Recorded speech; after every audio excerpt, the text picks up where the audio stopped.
There's something going on with the Browns right now that, honestly, feels small at first glance, but could end up shaping this team's direction for the next 2 years. And this ain't just about do we trade the sixth pick or not.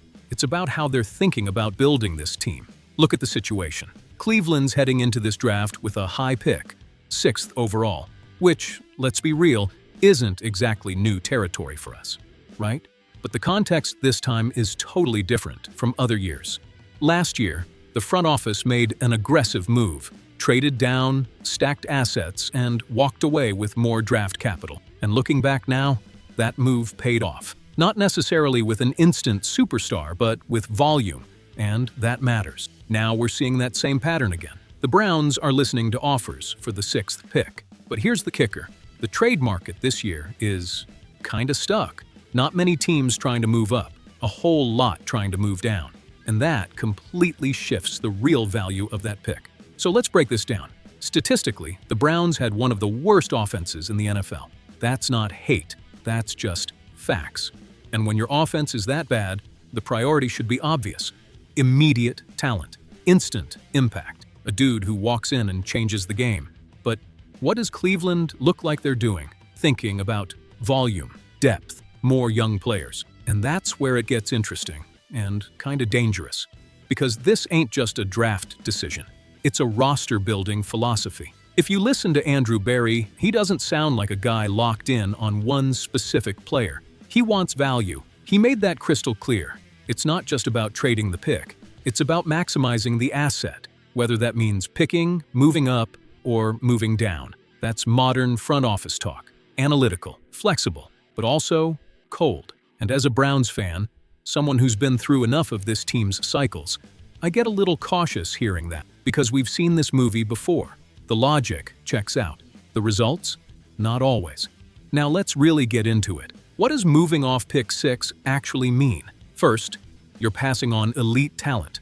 At 6, you've still got access to top-tier guys. A dominant WR, a cornerstone OT, maybe even a defensive playmaker.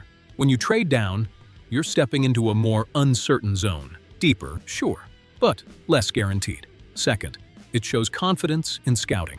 If the Browns truly believe they can find value outside the top 10, then yeah, stacking picks makes sense. But that only works if you hit. And historically, Cleveland's been hit or miss.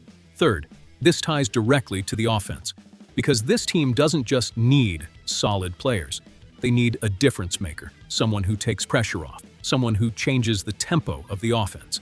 And those guys usually don't come from trading down. Now, league-wide this year, with so few teams looking to move up, that might also mean the value of pick 6 is lower than it looks. So Cleveland could end up trading it for less than it'd be worth in a normal year. That's where the strategic risk kicks in.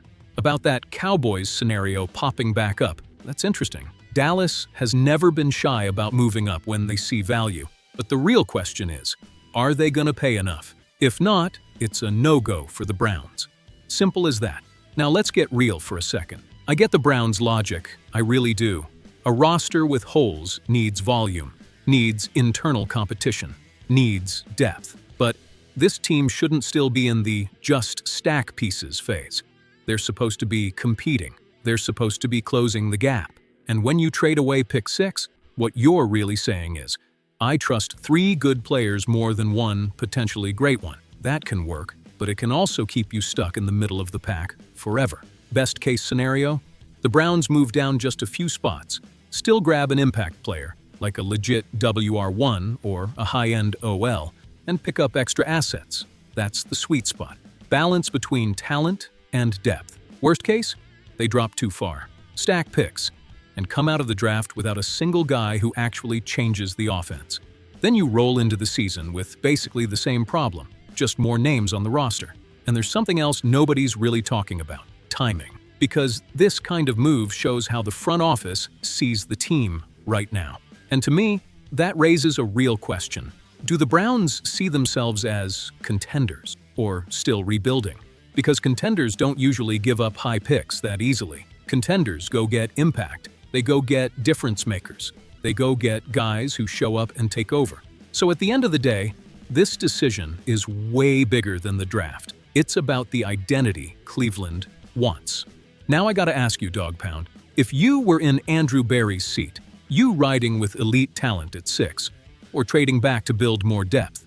And more importantly, does this team need quantity, or do we need real, game-changing quality right now?